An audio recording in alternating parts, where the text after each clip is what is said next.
Here's your rewritten version. Same meaning, same length, but smoother and more natural for a US audience and perfect for storytelling delivery. I came home early from a girls' trip to surprise my husband and overheard him on the phone saying, "Marriage is a total nightmare, man. I wake up every day regretting my decision. If it weren't for her family's money, I'd be gone by now." We had just celebrated our 3-year anniversary. I quietly left, came back at my usual time, and greeted him with a kiss like nothing happened. 5 days later, he called me 27 times in 1 hour, because he finally realized what I'd done. "Would you like me to make it sound a bit more dramatic or cinematic for your YouTube narration style next time? Can you imagine coming home early from a trip, all excited to surprise your husband, only to have your entire world shatter into a million pieces?" I thought I was walking in on a sweet moment, but what I actually stumbled upon was a betrayal so profound, so gut-wrenching, it still makes my skin crawl just thinking about it. It all started just 5 days ago, but it feels like a lifetime. I'm literally sitting here in my bathroom, the shower running to drown out my sobs, my hands shaking so hard I can barely type this out on my phone. I've deleted and rewritten this story more times than I can count. Everyone else in the house is asleep, clueless about the nightmare I've been living. My husband, Connor, and I have been married for 3 years. Before all this, I honestly thought he was one of the good ones. You know, compared to the kind of guys I usually met through my family's social circles. See, my family has money, not crazy rich, but comfortable enough that I've never had to worry about bills. Connor, he came from a more middle-class background, and he always seemed so genuine. We even renewed our vows just last weekend, a small, intimate ceremony with our closest friends and family. I swear, he cried while reading his vows to me, telling everyone I was the best thing that ever happened to him. Y'all, I believed him. Anyway, I was on a girls' trip to Nashville with my 3 best friends from college. We'd been planning it for months, spa days, wine tours, checking out all the new rooftop bars everyone was raving about on TikTok.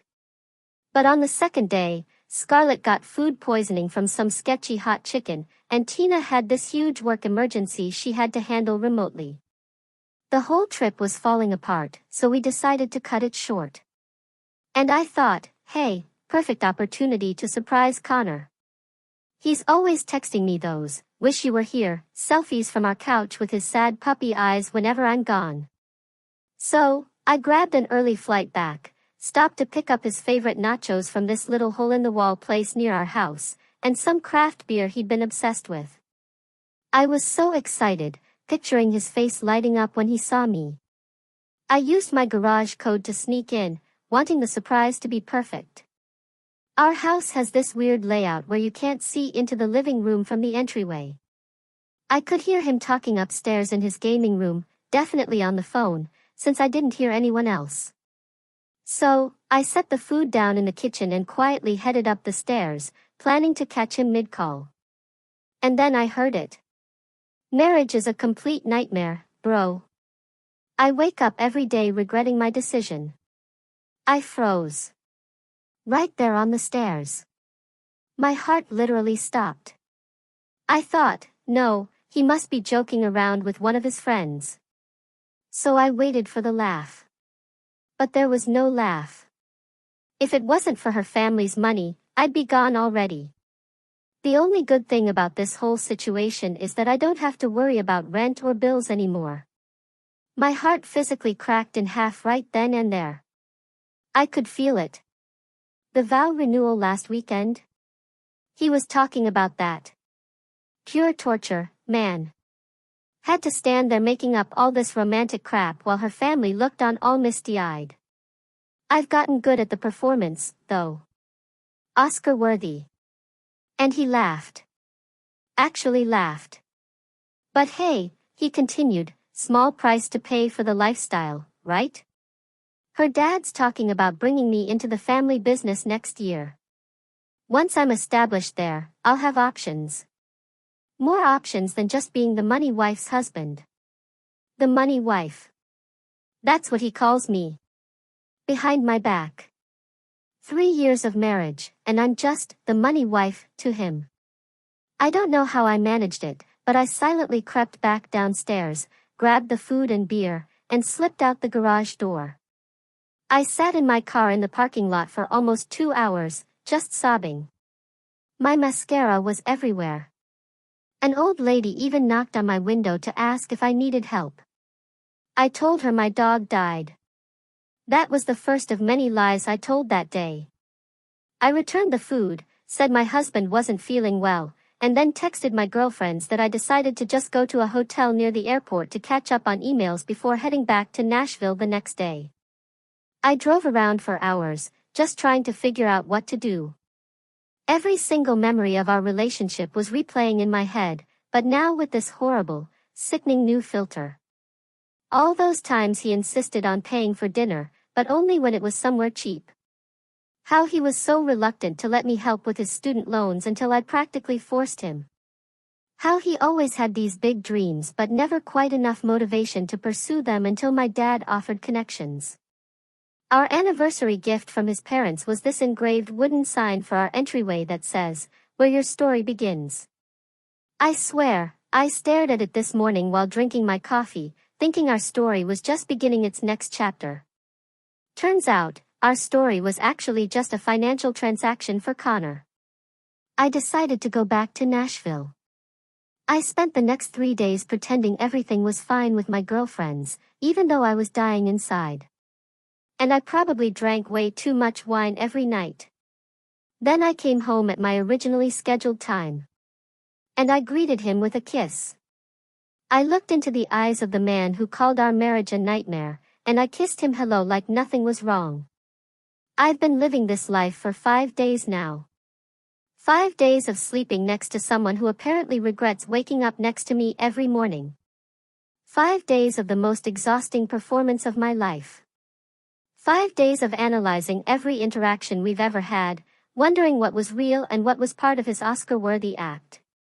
I've also been checking our accounts. Turns out, Connor's been making these weird withdrawals. Nothing huge, but like $200 here, $300 there. Always just under the amount that would normally trigger a conversation between us. Where is that money going? Has he been saving up for his eventual escape? Oh my God, does he have someone else? Is there another woman out there who knows I'm just the money wife to him? Do they laugh about me together? I haven't told anyone yet. Not my friends, not my family. Especially not my family. My dad adores Connor, always talking about how he's like the son he never had. It would absolutely break his heart to know Connor only sees him as a meal ticket. But I've been making subtle changes.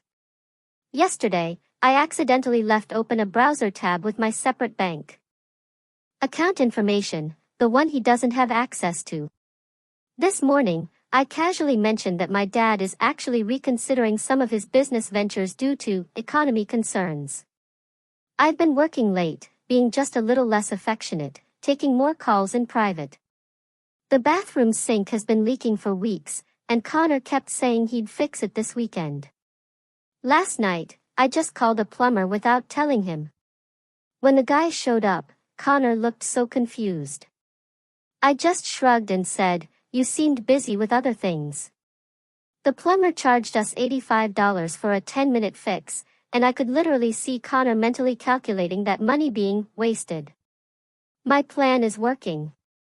Connor is getting nervous. This afternoon, while I was out running errands, he called me 27 times in 1 hour. 27 times.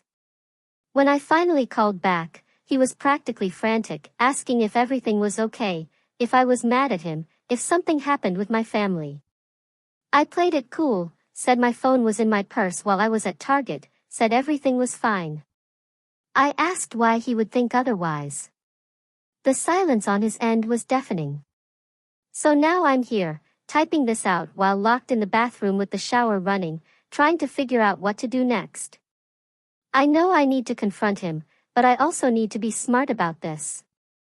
We have joint accounts, my mistake. My name is on the mortgage, but he's on the deed. Everything is tangled up.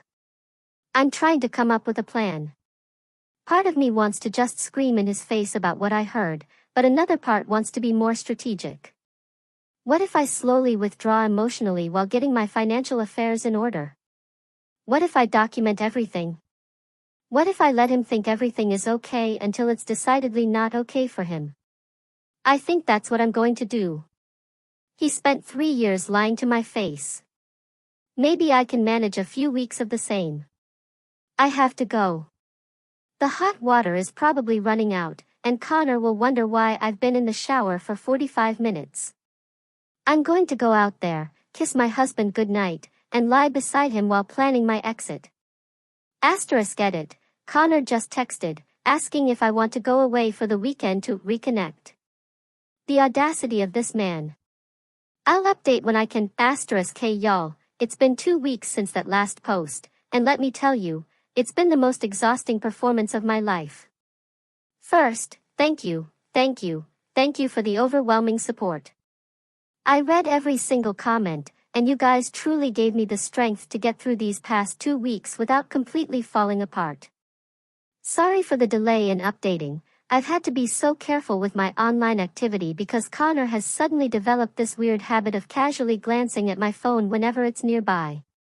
So, it's been 14 days since I overheard my husband of 3 years telling his friend that our marriage is a nightmare and I'm just his meal ticket to financial comfort.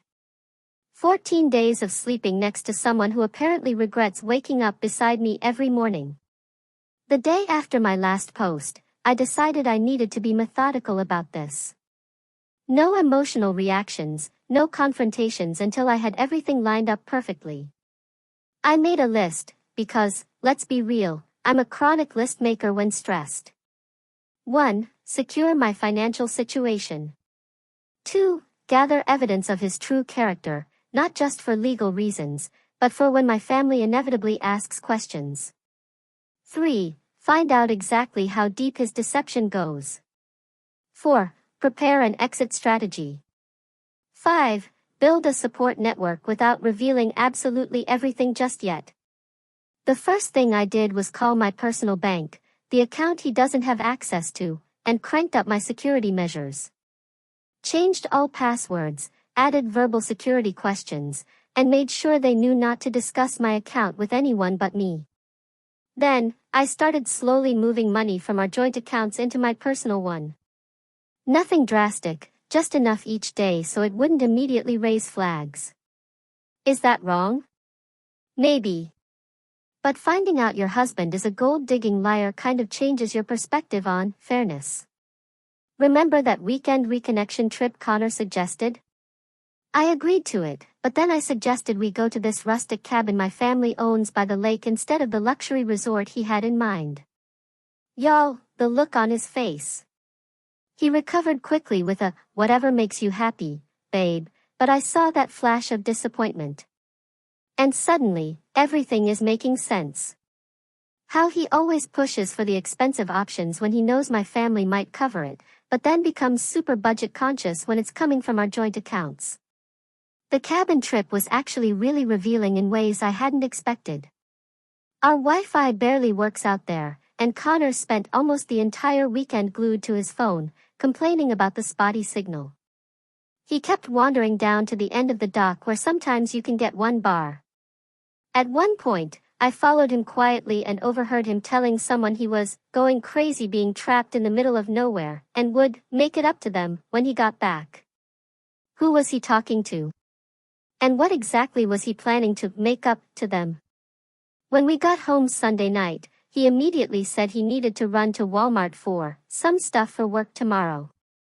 He was gone for over 2 hours for Walmart, which is, like, 12 minutes from our house.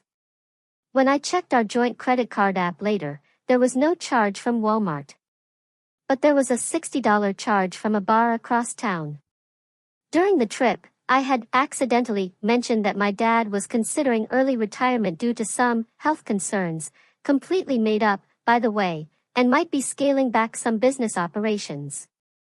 Connor spent the next hour asking increasingly detailed questions about Dad's plans, the family trusts, and our future security. Barely a word about Dad's fictional health issues. It was like watching someone rip off their mask without even realizing they were doing it. I've also been digging through our financial history, and what I found made me physically sick. Over the past 3 years, Connor has borrowed nearly $17,000 from our joint accounts for what he called business expenses and investments. Money that never returned and that he can't properly account for. There's also a pattern of large withdrawals right before he visits his hometown, suggesting he's been supporting someone or something there that I don't know about. Last week, I went through his nightstand while he was at the gym, something I never thought I'd do, but desperate times. Inside, I found a second phone. One of those cheap prepaid ones from Target. It was password protected, but he'd scribbled the code on a sticky note stuck to the back. Classic Connor, always forgetting his passwords. The phone had only one contact saved, D. With dozens of texts arranging meetups and discussions about money. Some referenced the long-term plan and staying the course. One from 3 months ago literally said, just 2 more years and we're set. 2 more years until what? I took pictures of everything with my phone before carefully replacing his exactly as I found it. The psychological warfare is the strangest part of all this. I've been slightly altering my behavior, being just a little less affectionate, taking more private calls, mentioning casual conversations with our family lawyer. Nothing confrontational, just different. And Connor is losing it. 2 nights ago, he actually went through my closet while I was in the shower. I only know because he left my boots in a different order than I keep them. Yes, I'm that person who arranges her shoes precisely. When I came out and noticed, I didn't say anything, just rearranged them while he watched from the bed, pretending to be on his phone. Yesterday, I found him scrolling through my iPad's search history while I was making dinner. I'd intentionally left searches for signs your husband is cheating and separate bank accounts in marriage for him to find. When I walked in, he practically threw the iPad onto the couch and started rambling about how much he loved the lasagna I was making, even though I was clearly making stir-fry. Our fridge has been making this weird clicking sound for months, and Connor always said he'd fix it. Yesterday, I casually mentioned maybe we should just buy a new one, and he immediately went into fix-it mode, spending 2 hours tinkering with it. Suddenly, all those household tasks he's been putting off for months are getting done. The bathroom door that's been squeaking since last Christmas? Fixed. The broken porch light? Replaced. The wobbly kitchen table? Stabilized. It's like watching someone frantically trying to prove their value. I've started having lunch with Loretta once a week. She's been my best friend since college, and the only person I've told about what's happening. She was initially shocked, then furious on my behalf, and has now become my co-conspirator and sounding board. She helped me set up a separate email account that Connor doesn't know about and suggested I start documenting everything. Last Wednesday, I was working late at a client meeting. Truthfully, I was actually just sitting in a Starbucks scrolling through a forum called Surviving Infidelity and taking notes, and Connor showed up unannounced with dinner. He's never done this in 3 years of marriage. He claimed he was just missing me but spent the entire impromptu dinner interrogating me about a call he'd overheard me having with Loretta where I'd said something about making big changes. The call was actually about possibly redoing our guest bedroom, but he doesn't need to know that. Then came the 27 calls incident I mentioned briefly in my last post. I now realize what triggered it. I'd left some printouts from our joint account on my desk that morning, showing his large withdrawals over the past year. I hadn't confronted him about them, just left them there. When I came home that evening, the papers were in a different position. He'd seen them. He panicked. And that's why he bombarded me with calls while I was in meetings. When I finally called him back after the 27th call, the conversation went like this: me, hey, what's the emergency? My phone was in my desk during meetings. Connor, breathing heavily, no emergency, just, is everything okay? With you? With us? You've been different since you got back from Nashville. Me, different how? Connor, I don't know, just distant. And you've been taking a lot of private calls, and you mentioned something about your dad reconsidering his business plans. I'm worried about you. Notice how he slipped in concern about my dad's business between fake concern for me? Classic Connor move that I never recognized before. Me, everything's fine, just busy with work. Why would anything be wrong? The silence on his end was so long I thought the call had dropped. Connor, no reason. I love you, that's all. Me, I love you too. That was the biggest lie I've ever told. After we hung up, I sat in my car and cried for almost an hour. Not because I'm sad the marriage is ending, but because I'm mourning the relationship I thought I had.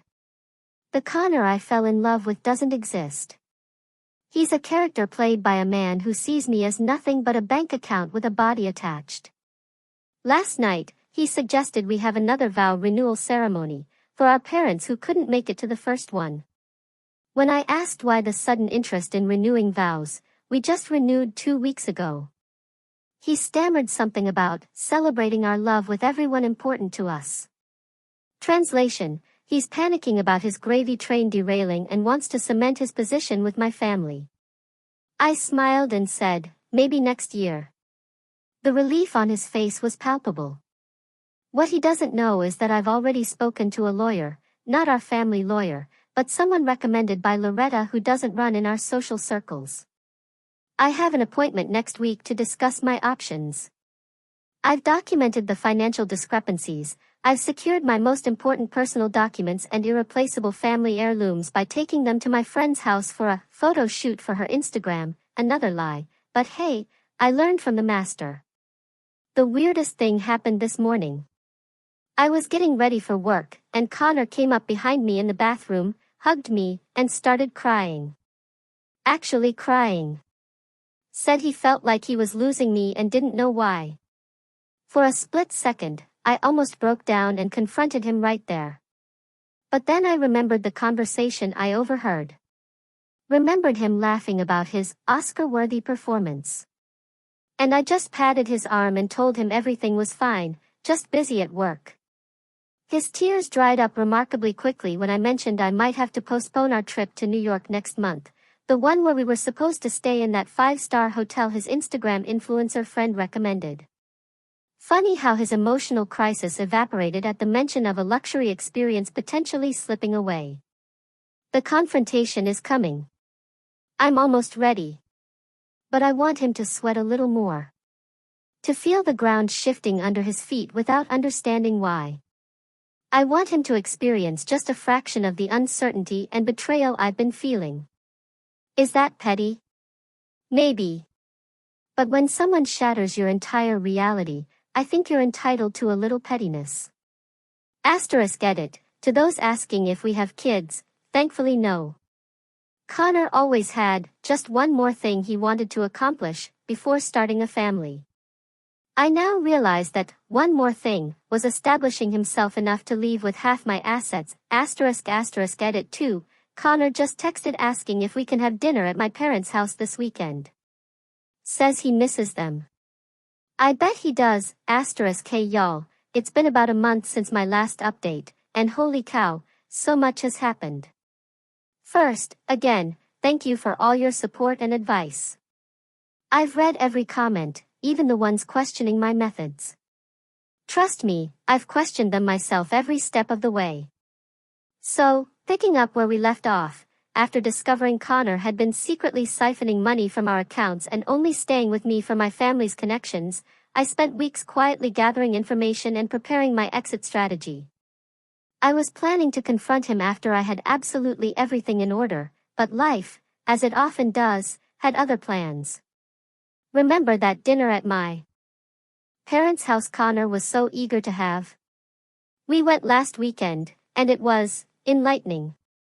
Connor was in full charm mode, complimenting my mom's new curtains, asking my dad detailed questions about his golf game, even offering to help my sister set up her new Sonos system.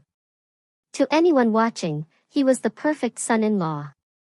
But now that I knew what to look for, I could see the cold calculation behind every single interaction. During dinner, Connor casually mentioned he'd been researching investment properties in my parents' neighborhood. My dad, bless him, immediately started talking about how property values in their area were expected to rise 20% in the next 5 years.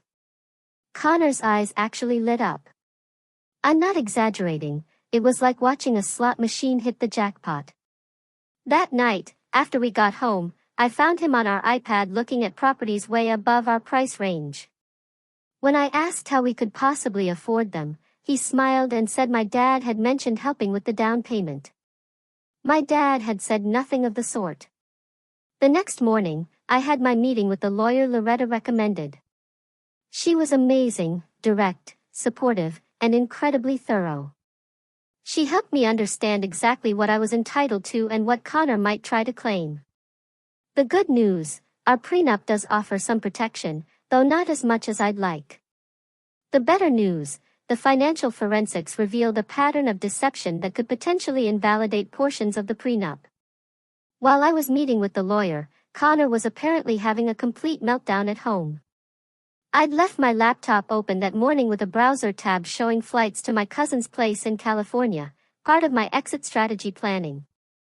When I got home, Connor had prepared an elaborate dinner with my favorite everything, wine, candles, the works. He was trying so hard to be charming, but there was this desperate edge to everything. His hands were actually shaking when he poured the wine. During dinner, he kept dropping these bizarre comments about how much he loves our life together, how grateful he is for me, not my family, specifically me, and how he's never been happier. It was like watching someone perform a role they hadn't quite learned all the lines for. Then came the bombshell. He suggested we start trying for a baby. Right now. This, from the man who has spent 3 years finding excuses to delay starting a family. I nearly choked on my wine. I asked why the sudden change of heart. Connor gave me this speech about realizing what truly matters in life and how he's finally ready for the next step in our journey together. He actually got teary-eyed, y'all. Oscar-worthy indeed. I smiled and said, that's quite a coincidence, because I've been doing some thinking about our future too. The hope that flashed across his face was almost sad. I continued, in fact, I've been reflecting a lot on our relationship since I got back from Nashville. The hope vanished, replaced by something closer to pure panic. He reached for his wine glass so quickly he nearly knocked it over. He asked what that meant. Instead of answering directly, I asked if he remembered what he said in his vows at our renewal ceremony, about how meeting me was the best thing that ever happened to him. He nodded, attempting a smile that looked more like a grimace. I asked if he meant it. Of course I did, he said, reaching for my hand across the table. I meant every word. I pulled my hand away slowly. That's interesting, because I could have sworn I heard you tell Danny that the vow renewal was pure torture, and that you had to make up romantic crap while my family looked on all misty-eyed. The color drained from his face completely. His mouth opened and closed several times, but no sound came out. When he finally tried to speak, I continued, or maybe I misheard. Maybe you didn't call our marriage a nightmare and say you wake up regretting your decision every day. Maybe I imagined the part where you said the only good thing about our relationship is my family's money. Connor knocked over his wine glass then, sending red wine cascading across our white tablecloth. He didn't even move to clean it up. He just stared at me with this expression of pure horror. When he asked when I heard it, I told him, when I came home early from Nashville to surprise you. Surprise, baby. You completely misunderstood, he started, his voice taking on that soothing tone he uses when he thinks I'm being emotional. I was just venting to Danny about a rough patch. Everyone says things they don't mean when they're frustrated. A rough patch? I repeated. Interesting. And which part was the misunderstanding? The part where you called me the money wife? Or the part where you said you're only sticking around until you're established enough to have options? His face went from pale to gray. He clearly hadn't realized how much I'd heard. He stammered that it was taken completely out of context. Then please, Connor, I said, my voice dangerously calm, explain the context where telling your friend our marriage is a nightmare and you're only with me for financial gain makes sense. He couldn't, of course. Instead, he switched tactics, going from denial to tearful apology in seconds flat. He claimed he'd been going through a personal crisis when I overheard him, that he didn't mean any of it, that he loved me more than anything. I just sat there, watching this performance with new eyes. All the things I used to find sincere, the tender glances, the earnest declarations, the vulnerable moments, now looked like carefully calculated moves in a long con. Are you leaving me? He finally asked. I haven't decided yet, I lied. Of course I had decided, but he didn't need to know that yet. What followed was 2 weeks of the most exhausting emotional manipulation I've ever experienced. Connor pulled out all the stops. He sent flowers to my office every single day with increasingly desperate notes. He contacted my parents, claiming he was worried about my sudden change in behavior. He suggested couples therapy, which coming from someone who thought our marriage was a nightmare. He even reached out to Loretta, trying to get her to talk some sense into me. The most telling part? During his entire campaign to save our marriage, he never once mentioned my family's financial situation. It was like he was carefully avoiding the very thing that had motivated him all along. Meanwhile, I continued executing my plan. I moved the remaining funds from our joint accounts into my secured personal accounts. I spoke with my family's financial advisor to ensure Connor couldn't access any family assets. I packed essentials and irreplaceable items and moved them to a storage unit Connor doesn't know about. I also had a private conversation with my parents, which was one of the hardest things I've ever done. My dad has always thought of Connor as the son he never had, and my mom adored him for supposedly making me happy. Telling them that their beloved son-in-law was a fraud who only wanted their money and connections nearly broke them. Dad wanted to confront Connor immediately, but I convinced them to follow my lead for just a little longer. The dishwasher broke down 3 days ago. Perfect timing, right? Connor immediately volunteered to call someone to fix it, which was unusual since he normally complains about repair costs. I said we should just buy a new one, and he agreed without even asking about the price. He's desperately trying to appear unconcerned about money now. Last night, we attended a dinner party at my friend Scarlett's new house. Connor has always found Scarlett a bit much, his words, with her loud personality and unfiltered opinions, but last night he was hanging on her every word, laughing at all her jokes, even complimenting her TikTok dance videos that he's previously called embarrassing at her age. Halfway through dinner, Scarlett's boyfriend Lucas, who knows nothing about my situation, casually mentioned a news story about a guy who had scammed his wealthy wife for years. Everyone laughed about what an idiot the man was to think he could get away with it. Everyone except Connor, who suddenly became very interested in his mashed potatoes. When Lucas asked him what he thought about the story, Connor muttered something about not all relationships being what they seem on the surface. The table went quiet. I could feel Scarlett looking at me, confused by the sudden tension. I just smiled and asked her to pass the salt. On the drive home, Connor was unusually quiet. When we pulled into our garage, he turned to me with this desperate look and asked if everything was really okay between us. I told him I didn't know what he meant. He said things had felt off for weeks and he couldn't shake the feeling that something was terribly wrong. I looked him straight in the eyes and said, maybe you should check your conscience if you're feeling that something's wrong. He flinched like I'd slapped him. This morning, I found him going through our wedding album, something he hasn't looked at in years. He claimed he was feeling nostalgic, but the panic in his eyes told a different story. He's trying to find clues about how much I know and what I'm planning to do about it. I've scheduled a meeting with my parents and our family financial advisor for tomorrow. Connor thinks it's about some routine trust matter, but it's actually to formally remove him as a beneficiary from several accounts and to discuss the implications of our upcoming divorce. I've already warned my parents to act normal until after the meeting. I'm not even angry anymore. I'm just tired. Tired of the performance, tired of watching him scramble to maintain his facade, tired of pretending I don't know our entire marriage has been a business transaction to him. Tonight, Connor suggested we take a second honeymoon to reconnect. He showed me pictures of this ridiculously expensive resort in Bali on his phone, talking about infinity pools and private beaches.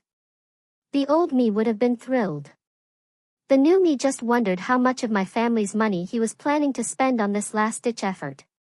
I smiled and told him it sounded lovely, but maybe we should talk about it after the meeting with my parents tomorrow. The relief on his face was immediate. He clearly thinks he's still got time to fix whatever's broken. He doesn't realize that by this time tomorrow, his carefully constructed world will be in pieces. The meeting with my parents and the financial advisor is scheduled for 10 a.m. By 11 o'clock, he'll know that I've known everything for weeks. By noon, he'll be faced with the reality that the gravy train has not only stopped, but is reversing course at high speed. Edit. Connor just texted asking if I want sushi for dinner tonight. Says he wants to treat me to something special before our big financial meeting tomorrow. If he only knew, K Reddit family, I want to start by thanking every single one of you who supported me through this journey. Your comments, messages, and advice helped me find strength on days when I felt like I was drowning. I promised a final update when everything was settled, so here it is, the conclusion to my story. So, that meeting with my parents and the financial advisor? It went exactly as planned. And Connor's face when he realized what was happening? That's something I'll cherish forever. We all sat down in my dad's home office, me, Connor, my parents, and Mr. Bradshaw, our family's financial advisor since I was a kid. Connor was all smiles, probably thinking this was his chance to cement his position in the family finances. Dad started by asking Connor if there was anything he wanted to tell us before we began. Connor looked confused but said no, everything was great. Dad nodded, and then he pulled out a folder. Inside were printouts of Connor's secret withdrawals from our joint account, screenshots of text messages to D about the long-term plan, and the coup de grace, a transcript of the phone call I'd overheard where he called our marriage a nightmare. Y'all should have seen Connor's face. It was like watching someone's entire world collapse in slow motion. He went from confused to shocked, to panicked, to calculating in about 10 seconds flat. He immediately tried to claim it was all a misunderstanding, that he'd been going through a rough time and had said things he didn't mean. Mom, who had been quietly seething since I told her everything, finally lost it. She called him a gold-digging parasite and said she'd never been so disappointed in her judgment of character. Connor actually tried to appeal to her, saying they'd always had such a special bond and that she knew the real him. Mom just laughed and asked, which version was the real him, Connor? The one who called his marriage a nightmare, or the one who cried during his vow renewal? The meeting ended with Mr. Bradshaw explaining that Connor had been formally removed from all family accounts, trusts, and business interests. Dad then informed him that divorce papers would be delivered to him that afternoon, and that he had 24 hours to remove his personal belongings from our house. Connor's final play was turning to me with tears in his eyes, actual tears, the man deserves an Emmy, and asking if I was really going to throw away 3 years of marriage over one stupid conversation. I looked him straight in the eyes and told him, I wasn't throwing away anything, Connor. You already did that when you decided I was nothing but a meal ticket. The divorce process itself was surprisingly quick. It turns out when one party has overwhelming evidence that the other entered the marriage under fundamentally fraudulent pretenses, and said party has the resources for good lawyers, things can move efficiently. Connor fought it at first, demanding half of everything, including future interests in my family's business. His initial counteroffer was so outrageous even his own lawyer looked embarrassed. But his position weakened considerably when my team presented the evidence, the unexplained withdrawals, the hidden accounts we discovered, and most damning of all, the recordings of him admitting he'd married me for financial gain. In the end, he walked away with significantly less than he'd hoped for, though still more than he deserved, in my opinion. The most satisfying moment came during our final mediation session. Connor's lawyer brought up his significant contributions to building my career and supporting my family's business interests. My attorney simply played the recording of Connor telling Danny that being my husband was his meal ticket and referring to me as the money wife. The look on Connor's face when he realized his own words had destroyed his leverage was priceless. Beyond the legal proceedings, these months have been a roller coaster. The first few weeks after the confrontation were the hardest. I cycled through rage, grief, humiliation, and crushing self-doubt. How could I have been so blind? How could I have missed all the signs? My therapist, yes, I got an excellent therapist, best decision ever, helped me understand that Connor's deception wasn't successful because I was stupid or naive. It was successful because he was calculating and skilled at manipulation. She helped me see that trusting someone isn't a weakness, breaking that trust is the failure, not giving it. I moved out of our house even before it was sold. Too many memories tainted by the knowledge that Connor had been performing rather than loving me there. I found a beautiful apartment downtown, much smaller than our house, but completely mine, decorated exactly as I want, with no consideration for anyone else's preferences. The first night in my new place was weirdly hard. I'd been so focused on the logistics, setting up utilities, changing my address on Amazon, figuring out where all my random kitchen gadgets should go, that I hadn't prepared for the emotional impact. I'd been rediscovering parts of myself that had gradually disappeared during my marriage. Remember how Connor always said my laugh was too loud in public? Last week, I snorted laughing at a TikTok while waiting in line at Starbucks and didn't even think to apologize. Baby steps, right? My relationship with my parents has actually deepened through all this. Dad apologized to me, which caught me completely off guard. He said he worried that growing up with wealth had made me a target, and that he should have better prepared me for people who might see me as an opportunity rather than a person. It was the most vulnerable conversation we've ever had. Mom has gone full mama bear mode, checking in on me daily and sending me articles with titles like 10 Signs That Man Is Just After Your Money and How to Spot a Gold Digger. It's a bit much, but I appreciate the sentiment. She's also set me up on 3 blind dates already, all with men she's personally vetted for financial independence. I've declined them all. I'm nowhere near ready to date again, but her heart's in the right place. My friends have been incredible, especially Loretta and Scarlett, who have shown up for me in ways I can never repay. Tina, unfortunately, sided with Connor initially. They had been friends before Connor and I met, and she believed his version of events. Some people just refuse to see the truth. The strangest part has been running into mutual friends who don't know the whole story. Last week, I bumped into Connor's friend Danny, yes, that Danny, who he was talking to on the phone, at Target. He did this weird half-wave, then pretended to be really interested in paper towels. I just smiled and kept walking. Later, I saw him watching me from the parking lot as I loaded my car. It was clear Connor had told him some version of events that painted me as the villain. Whatever.